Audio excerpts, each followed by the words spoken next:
नमस्कार, आप देख रहे हैं NS24/7 और आपके साथ मैं हूं नितेश गर्ग। आप बुलेटिन देख रहे हैं अंचलाचल। इस बुलेटिन में हम रुख करेंगे मध्य प्रदेश और छत्तीसगढ़ की सारी बड़ी और छोटी खबरों का। इससे पहले एक खबर है, भोपाल से बड़ी खबर है, उसका रुख करेंगे जहां एयर इंडिया की फ्लाइट में तकनीकी खराबी आई है।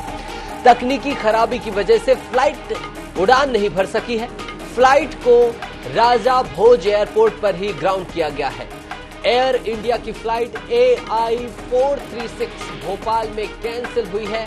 आज सुबह AI 435 दिल्ली से भोपाल आई थी। खराबी के चलते भोपाल में ही फ्लाइट निरस्त कर दी गई है। फ्लाइट से तकरीबन 180 यात्रियों को सफर करना था। दोपहर की फ्लाइट से अब ये सभी यात्री रवाना होंगे। इस वक्त की बड़ी खबर आप देख रहे हैं राजधानी भोपाल से।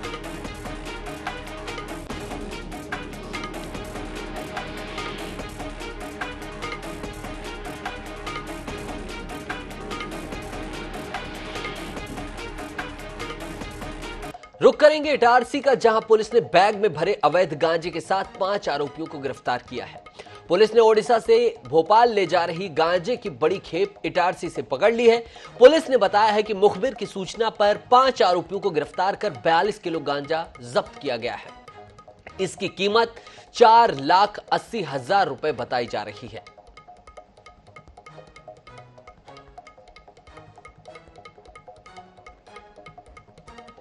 खरियार एक जगह वहाँ से गांजा खरीद के ला रहे थे और इटारसी के रास्ते भोपाल जा रहे थे। जिस पे मुखबिर द्वारा सूचना मिली तो इनको ओवरब्रिज के पास पकड़ा गया, जिनके पास से 42 किलो 800 ग्राम गांजा बरामद हुआ है, जिसकी बाजार कीमत करीब 4,80,000 रुपये है। और आरोपियों के नाम मुन्ना खां, सलीम, सोहेल, अरबाज और साबिर हैं। ये सभी भोपाल निषादपुरा के निवासी हैं। कोटा थाना क्षेत्र के ग्राम पंचायत नवा गांव में अज्ञात चोरों ने एक बड़ी वारदात को अंजाम दिया है। चोरों ने एक घर को निशाना बनाते हुए 2 अलमारी को लॉकर तोड़कर 60,000 नगद और सोने चांदी के जेवरात को पार कर दिया। सूचना के बाद मौके पर पहुंची पुलिस ने वारदात स्थल का मुआयना किया है और मामले की जांच में पुलिस जुट गई है।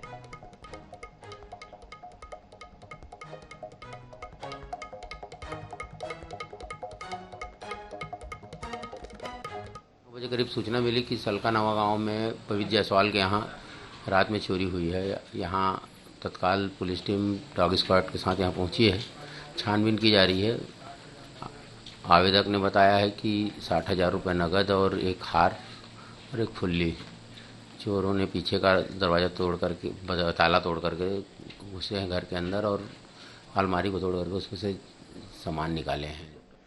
सक्ती जिले के अड़भार चौकी पुलिस ने सूने मकान से सोने चांदी के जेवरात की चोरी करने वाले 4 आरोपियों को गिरफ्तार किया है। चोरों के पास से 2,50,000 के जेवरात जब्त किए गए हैं। चारों आरोपियों को न्यायिक रिमांड पर भेज दिया गया है। वहीं इस मामले में मुख्य आरोपी फरार है, जिसकी तलाश पुलिस कर रही है।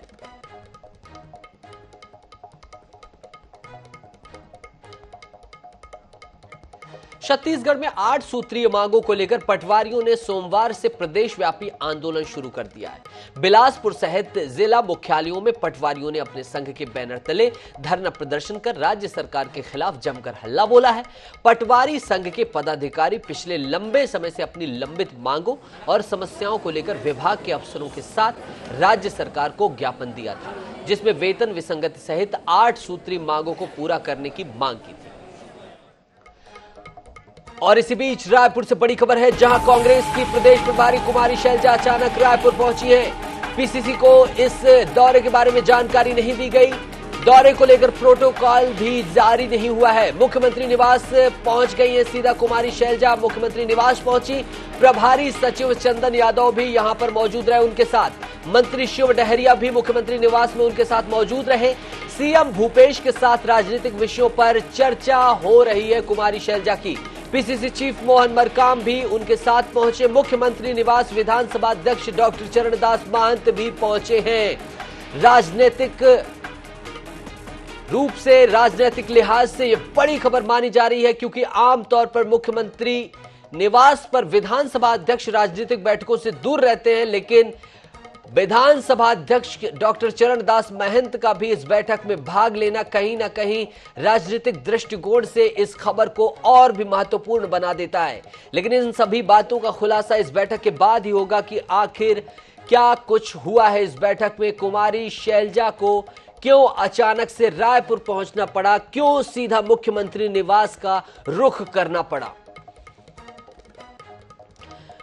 और ज्यादा जानकारी के लिए हमारे सहयोगी, हमारे विशेष संवाददाता गौरव का हम सीधा रुख करेंगे। हमारे साथ गौरव सीधा जुड़ रहे हैं। गौरव, अहम बैठक चल रही है कुमारी शैलजा के साथ, क्या कुछ कयास लगाए जा रहे हैं, क्या कुछ मायने हैं इस बैठक के?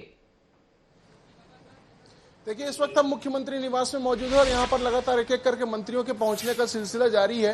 कुछ देर पहले ही वन मंत्री मोहम्मद अकबर पहुंचे, जो इस सरकार के ट्रबल शूटर माने जाते हैं। इससे पहले जो तमाम आला मंत्री हैं, आला नेता हैं, चाहे वो गृह मंत्री ताम्रध्वज साहू हो, स्वास्थ्य मंत्री TS Singhdeo, PCC chief Mohan Markam हो, तमाम पहुंचे हुए, और साथ ही साथ विधानसभा अध्यक्ष डॉक्टर चरणदास महंत भी पहुंचे हुए। माना जा रहा है कि बैठक में जो चुनाव है उसको लेकर चर्चा तो हो ही सकती है, साथ ही साथ संगठनिक विषयों पर चर्चा हो सकती है। लेकिन जिस तरह से प्रदेश में लगातार कार्रवाइयां चल रही केंद्रीय एजेंसियों की, उसको लेकर भी रणनीति तैयार की जा रही, क्योंकि केंद्रीय एजेंसियां जो है वो लगातार दबिश दे रही है। और कल ही मुख्यमंत्री भूपेश बघेल का बयान आया था कि जैसे जैसे चुनाव करीब आएगा तो ताबड़तोड़ छापे पड़ेंगे और ताबड़तोड़ तरीके से कार्रवाई जो है वो केंद्रीय एजेंसियां करेंगी।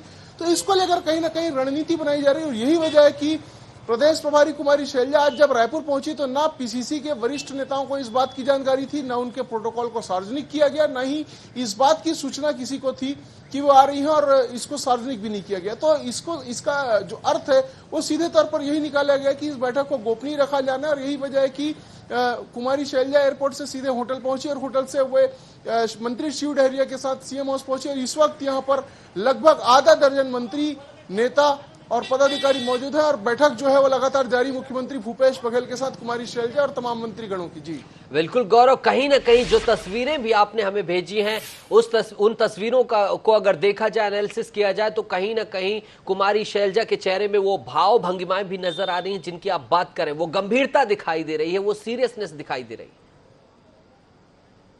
निश्चित रूप से गंभीरता दिखाई दे रही है। और हमने जब उनसे बातचीत करने की कोशिश की, उनसे जानने की कोशिश की कि अचानक उनके दौरे की कोई खास वजह है, किस तरह से बैठकें होंगी, तो उन्होंने कुछ भी कहने से इनकार कर दिया। आईएनएस न्यूज ने सबसे पहले अपने दर्शकों को इस बात की जानकारी दी थी कि आज कुमारी शैलजा रायपुर पहुंची हुई है और उनकी बैठक होगी। और हमने ही सबसे पहले उनसे बातचीत करने की भी कोशिश की, लेकिन जिस तरह से हर बार वे बातचीत करती हैं और अपने बैठकों के विषय में जानकारी देती, लेकिन आज उन्होंने इस बात से इनकार कर दिया। उन्होंने कहा कि अभी इस विषय में कोई बात नहीं कहेंगी, कोई जानकारी मीडिया को नहीं देंगी। तो इस दौरे को फिलहाल काफी गोपनीय रखने की कोशिश की जा रही है। हालांकि बैठक के बाद जब मंत्रीगण सामने आएंगे, पदाधिकारी सामने आएंगे, तभी स्पष्ट हो जाएगा।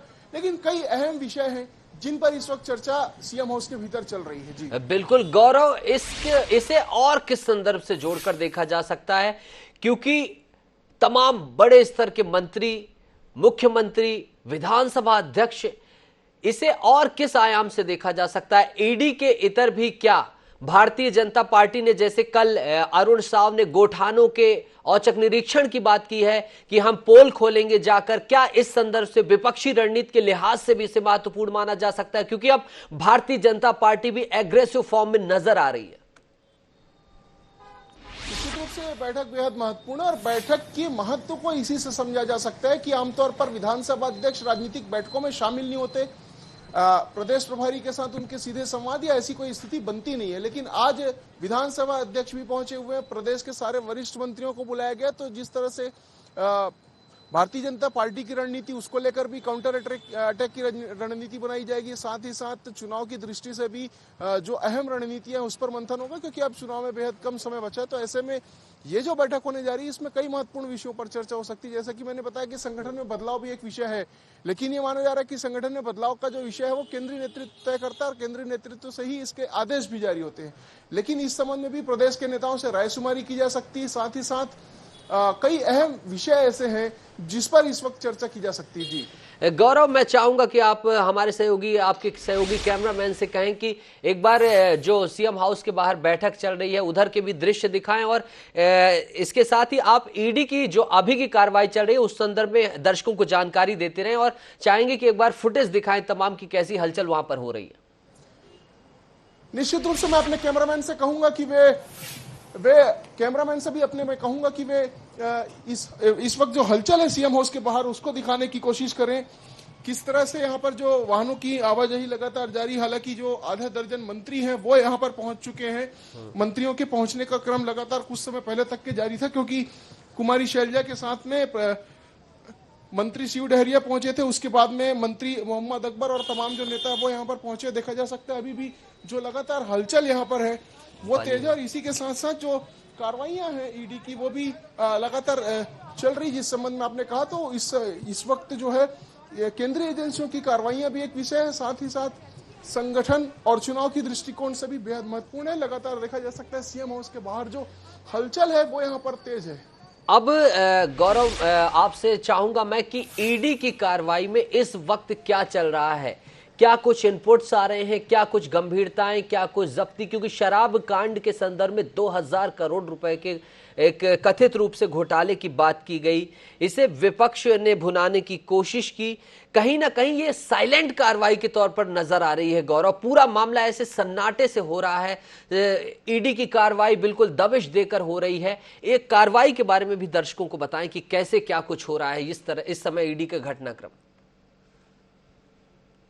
एजेंसियां इस वक्त लगातार छत्तीसगढ़ में एक्टिव हैं। अगर हम ईडी की बात करें तो ईडी चाहे शराब घोटाले का मामला हो, चाहे कोल परिवहन का मामला हो, तो इसमें कहीं ना कहीं एक्टिव हो। और जो रसूखदार कारोबारी हैं, नेता हैं, अफसर हैं, उनके ऊपर लगातार शिकंजा कस रही है। हालांकि जो ईडी के अफसर हैं वो लगातार कारोबारियों को बुलाकर पूछताछ भी कर रहे हैं, और कुछ लोगों की गिरफ्तारियां भी की गई है, संपत्तियों को लगातार अटैच भी किया जा रहा है। इस वक्त 79 करोड़ की संपत्ति जो है वो अटैच की जा चुकी है। कुछ दूसरे मामलों में और भी संपत्तियां अटैच की गई, लगातार संपत्तियां भी अटैच की जा रही। तो केंद्रीय एजेंसियां भी लगातार एक्टिव हैं, और इसे लेकर कल ही मुख्यमंत्री भूपेश बघेल का एक बयान भी सामने आया था कि जैसे जैसे चुनाव की तारीख नजदीक आएगी, ईडी की जो कार्रवाई है वो और बढ़ेगी, ताबड़तोड़ तरीके से छापेमारी की जाएगी, क्योंकि कर्नाटक में हार से कहीं ना कहीं भाजपा के शीर्ष नेतृत्व हताशा में है। इस वजह से छत्तीसगढ़ में कार्रवाइयां बढ़ेगी, इस बात की जानकारी कल मुख्यमंत्री भूपेश बघेल ने दी थी, और लगातार इसी दिशा में कहीं ना कहीं हम कार्रवाइयों को देखें तो चल भी रही है। और यही वजह है कि ईडी की कार्रवाइयों को लेकर भी कांग्रेस जो है वो एक बड़ी रणनीति तय करने की यहाँ पर कोशिश में है, ताकि आने वाले समय में अगर इस तरह से कोई घटना होती है, किसी रसूखदार नेता को या अधिकारी को या कारोबारी को उठाया जाता, तो किस तरह से रणनीति होगी, किस तरह से रणनीति बनेगी। गौरव, एक और सीरियस कंसर्न है, एक बात है, इस बार जो ईडी के अभी बीते कई दिनों से कार्रवाई चल रही है उसमें कांग्रेस ने ईडी के कार्यालय का घेराव अभी तक नहीं किया, अभी तक एग्रेशन नहीं दिखाई दिया कांग्रेस की तरफ से। जो पहले की कार्रवाई, चाहे वो महाधिवेशन के वक्त की कार्रवाई के संदर्भ हो या उससे पहले जो कार्रवाइयां हुई थी, तो कहीं ना कहीं गौरव ऐसा प्रतीत होता दिखाई दे रहा है कि आज की इस बैठक के बाद अब कल से हो सकता है कांग्रेस व्यापक स्तर में ईडी के विरुद्ध प्रदर्शन कर सकती है। गौरव,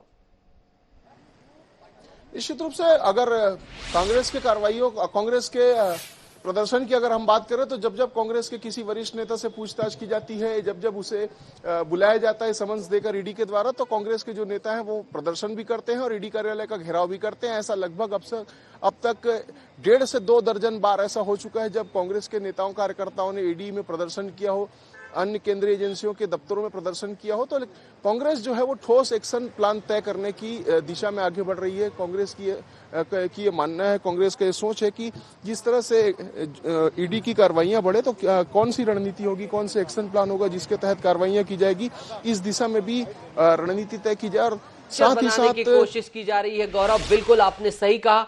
गौरव, आप नजर बना के रखें, हम आपसे फिर मुखातिब होंगे। आप पल पल की अपडेट दे रहे हैं। सबसे पहले आपने ब्रेक किया NS24/7 में कि कुमारी शैलजा पहुंची। हम आपसे अहम जानकारियों के साथ, इस बैठक के बाद अहम जानकारियों के साथ एक बार फिर से आपसे मुखातिब हो गए। बहरहाल इस तमाम जानकारी के लिए आपका बहुत बहुत शुक्रिया।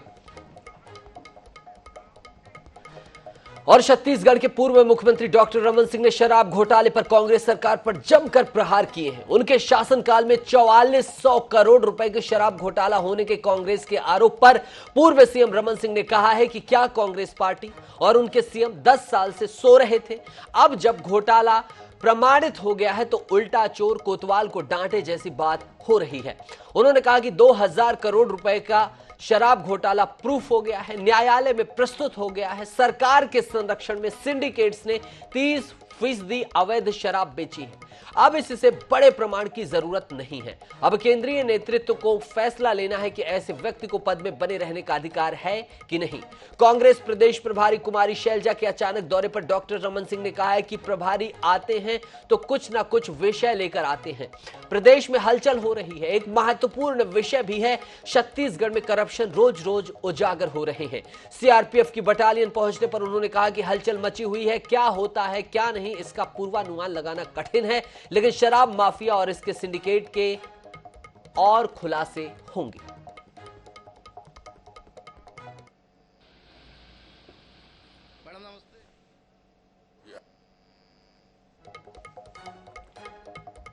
इसको प्रूफ कर दिया 2000 करोड़ रुपया के शराब में, और रिकवरी निकलना शुरू हो गया। लोगों की संपत्ति जब्त होने शुरू हो गई, और ये वही लोग हैं जो सिंडिकेट चलाते हैं। शराब माफिया का एक सिंडिकेट अवैध रूप से छत्तीसगढ़ में 30% शराब को खुलेआम, हिंदुस्तान में कोई ऐसी सरकार नहीं होगी जो शराब खुद अवैध धंधा करे।